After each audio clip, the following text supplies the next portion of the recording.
Chào các bạn đam mê nuôi ong trên ba miền nhé. Mình là Sinh Phạm Bắc Giang. Hôm nay là ngày 11 tháng 12. Mình để xem những cái tổ ong, xem thay tướng, xem đã đủ quân để lao cầu chưa nhé. Nếu đủ quân lao cầu được thì mình sẽ lao thêm cầu nhé, xây thêm cầu. Mời các bạn cùng xem nhé.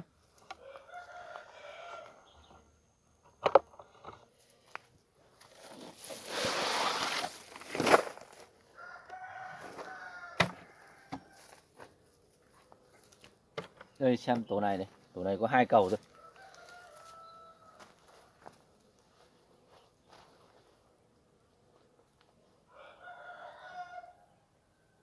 Tổ này có hai cầu.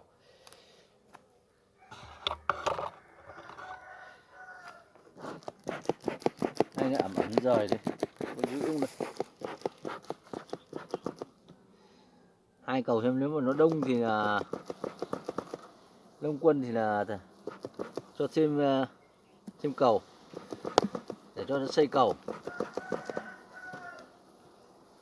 Nếu mà xây cầu là phải cho ăn nhé, vì mùa này nó không có nguồn gì. Xây cầu là phải cho ăn. Tôi thấy khói rồi này. Đây chia ra 2 cầu nữa. Đây cầu này đã xây mèo rồi đây.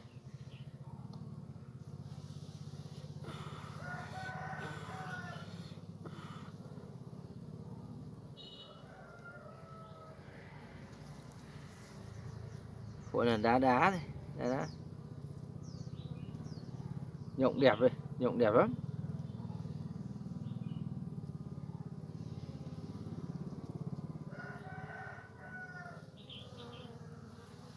Nhộng đẹp ấy.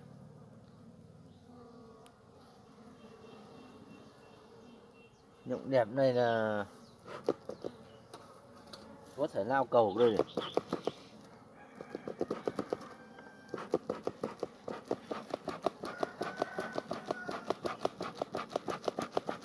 Tôi lấy luôn cầu cho vào.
Xem đủ lượng quân là mình sẽ cho xây một cầu nhé.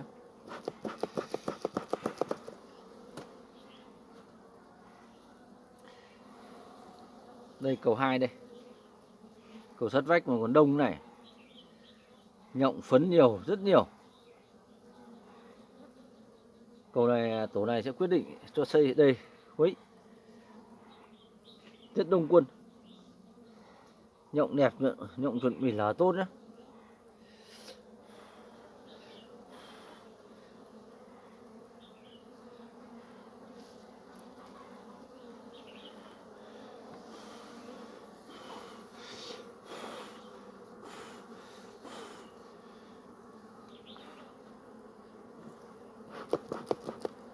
Quyết định nào cho chúng nó một cầu.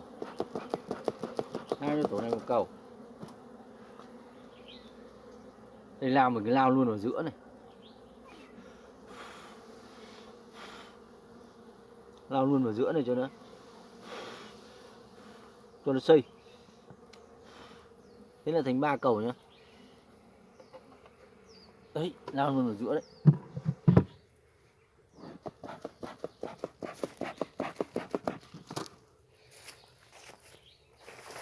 Lao luôn vào giữa này.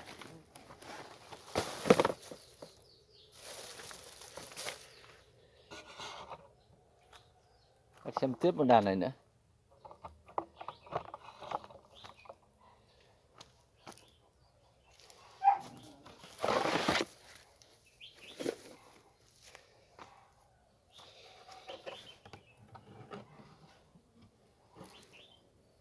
Xem tiếp một đàn nữa, đàn này 2 cầu rồi.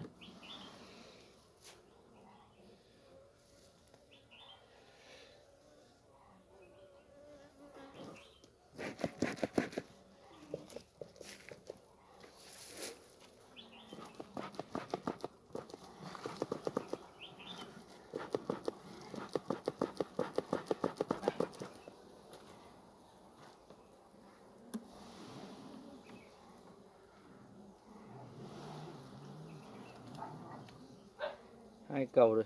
Rồi. Tương này không rõ tương mới tương cũ đâu.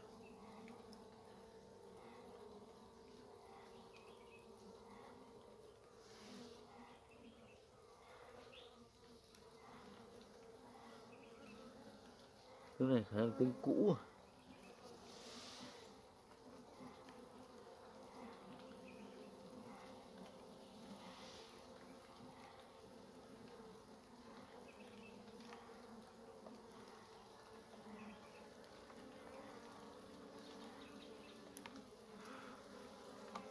Tương này dễ tương cũ lắm.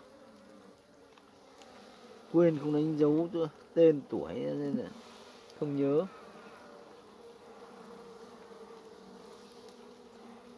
Đây vẫn đẻ rộng lắm, vẫn đẻ rộng này mà.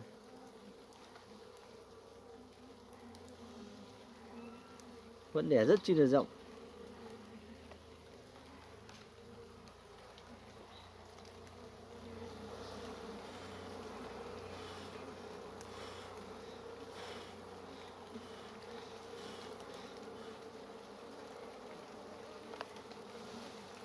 Vẫn đẻ rộng lắm.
Xem cái này nữa.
Đây là này 2 cầu đây.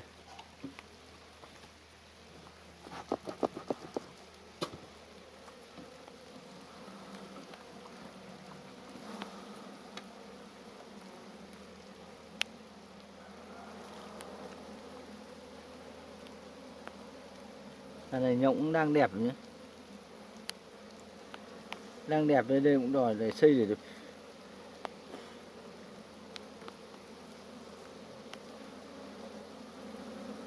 Vậy xây mèo ở đây rồi.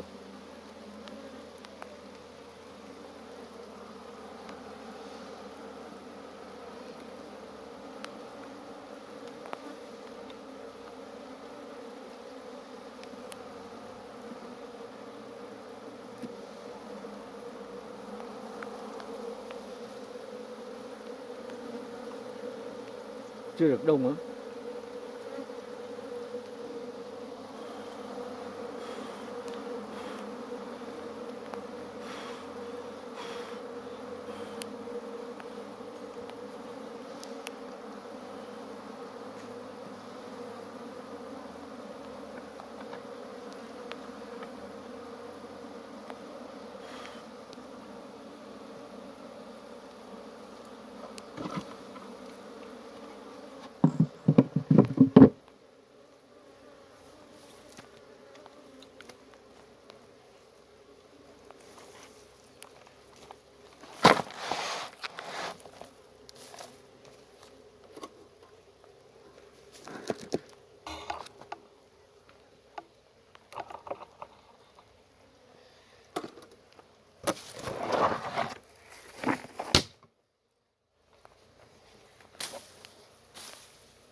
Đây là này lần 3 cầu rồi.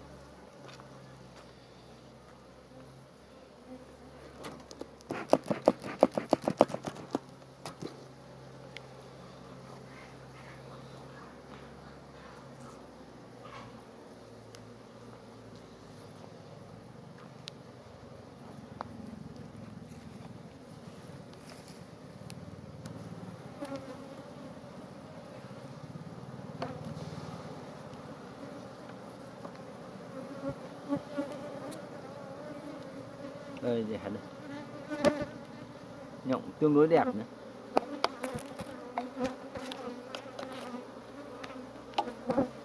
Giờ bắt đầu đang để rộng.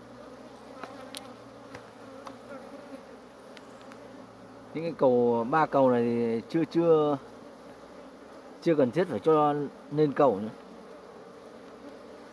Bạn nào thích tách thì thích chia đàn ấy thì lao cầu thành 4 chia đôi. Còn không thì cứ không chia nhân đàn nữa thì cứ để nguyên.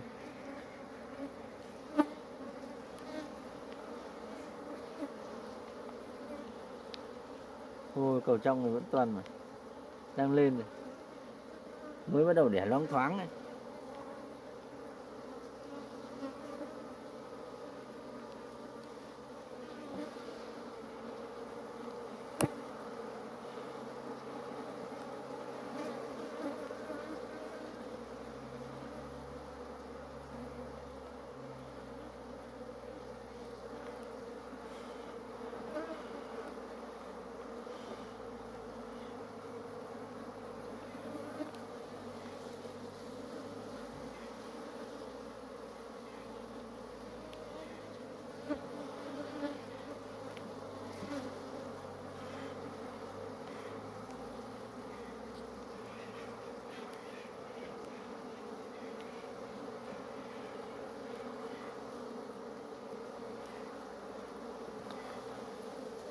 Đây là 3 cầu đấy.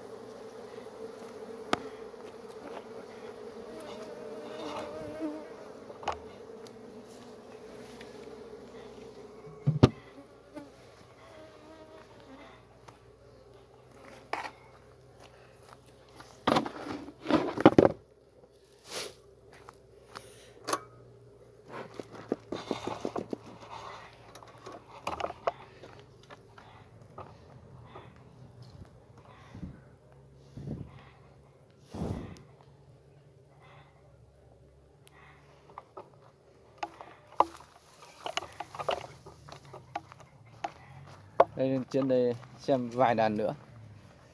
Ở khu vực trên này tuần ông tách đàn ra rồi. 2 cầu.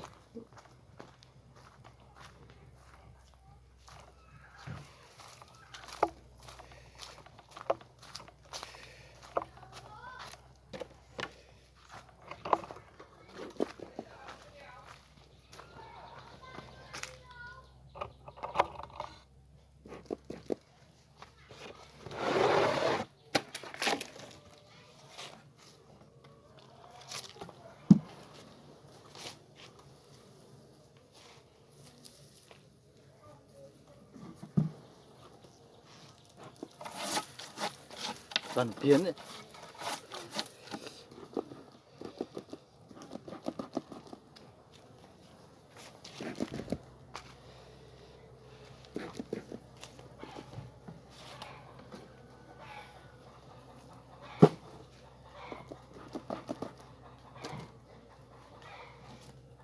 Chia nhưng mà đàn này 3 cầu nhá.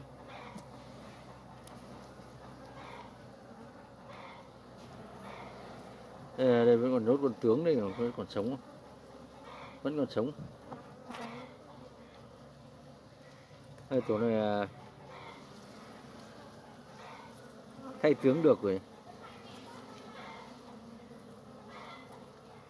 Đấy chúa đây này, chúa đang cũng đang sấn vào ăn nó đẻ này.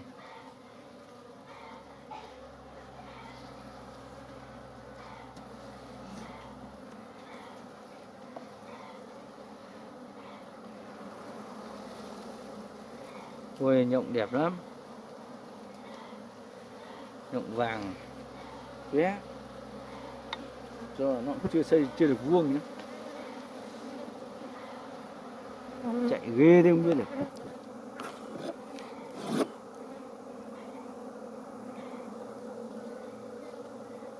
Đây câu này chưa đẻ vào câu này, cũng đẻ rồi, bắt đầu đẻ này, mới đẻ phẩy được.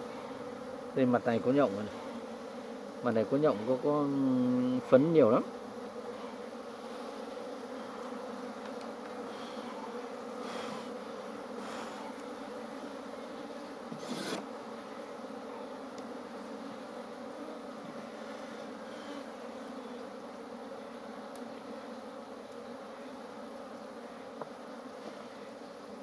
Giờ cứ thế cho ăn là lên đấy.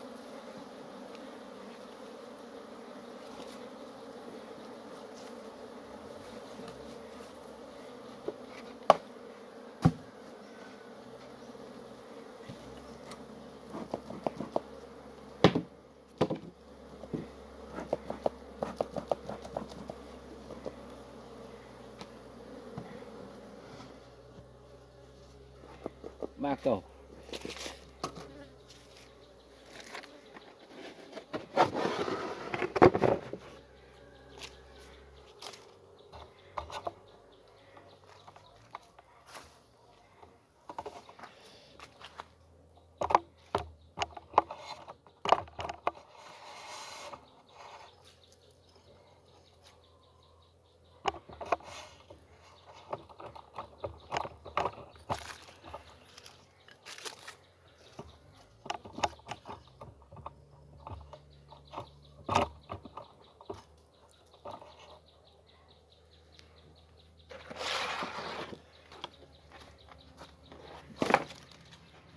Chỗ này xem mấy cầu đây?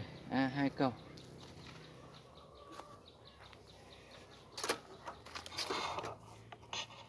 Hai cầu đây.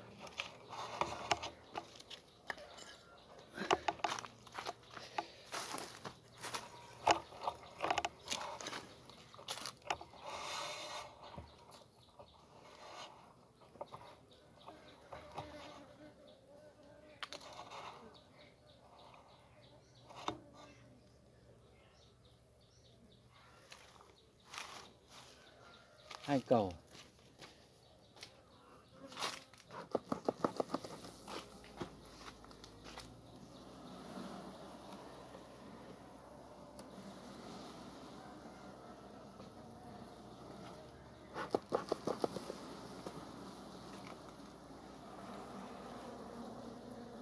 À, tổ này đẹp ghê, tổ này lở, sắp lở nơi rồi.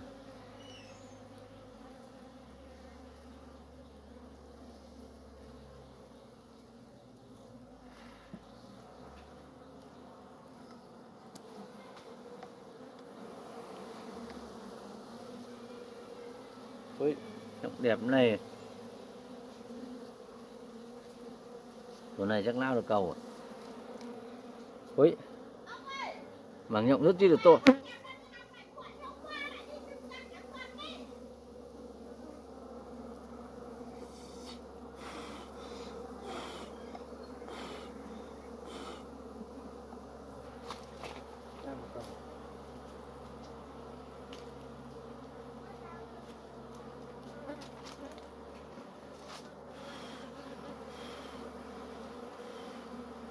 Lao được cầu nữa.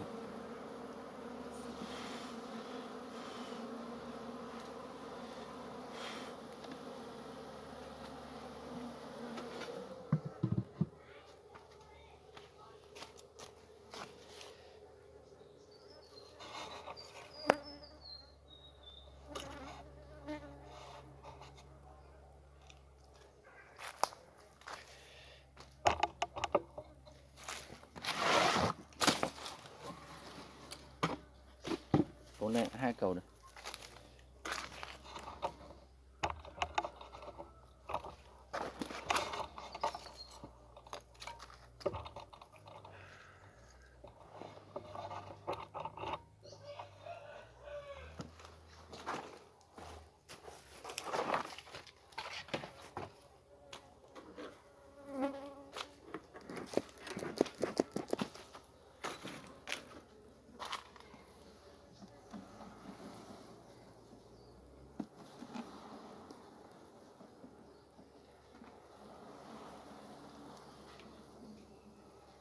Hai cầu tổ này thưa này, không được đông quân. Nhộng đẹp ghê đấy nhưng mà quân chưa.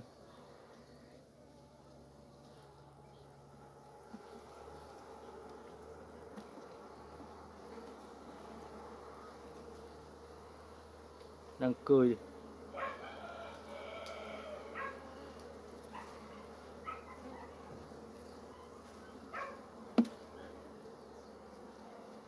Đang cơi cầu rồi.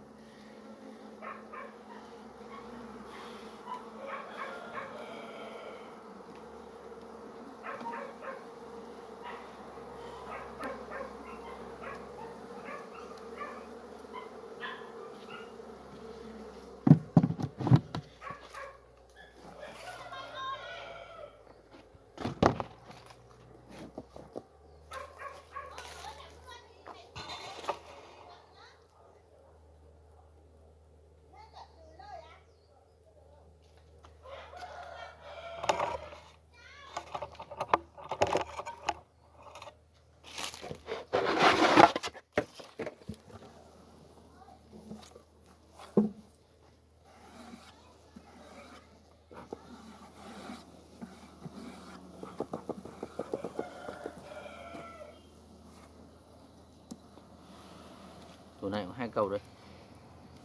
Tổ này nghe có vẻ đông quân này. Ơi đang đòi đấy.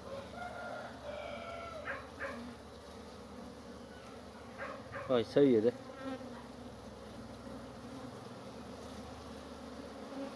Xây sát hết vào đây rồi.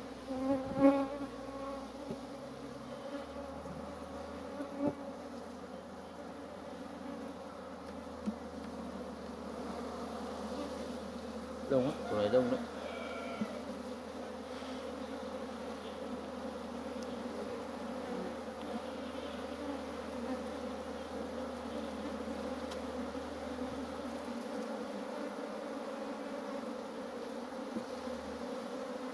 Nhộng đẹp lắm.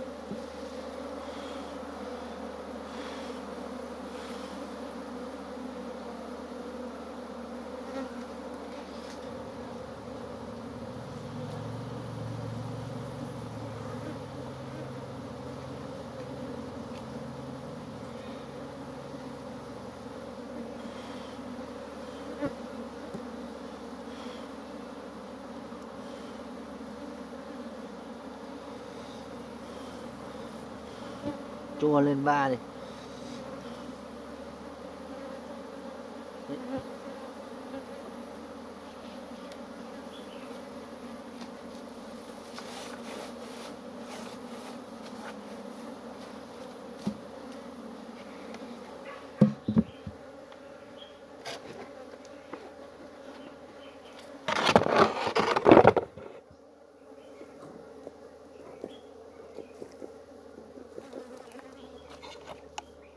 Đấy, tổ đấy cho lên 3 đấy.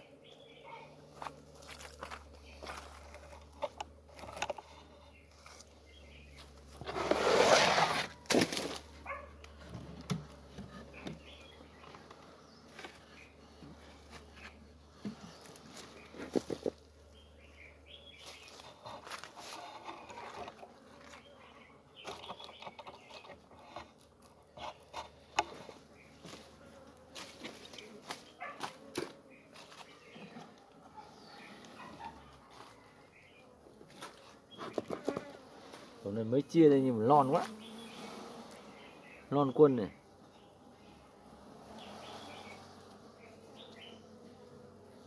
Đây một cầu rồi. Đang xây này. Đấy, đang xây đấy.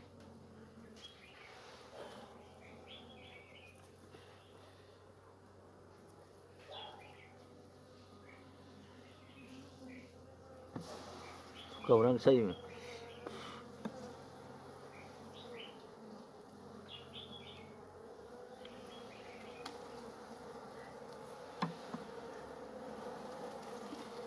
Đây mới là cầu nhộng đẹp đấy này. Mới chia ra mà.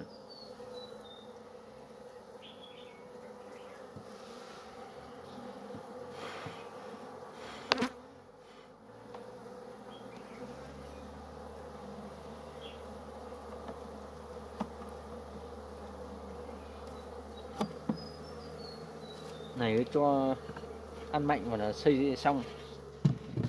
Xây xong cầu.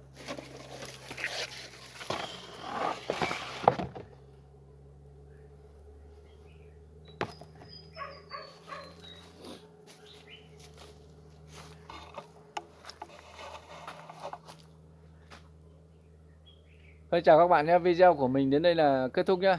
Chào các bạn.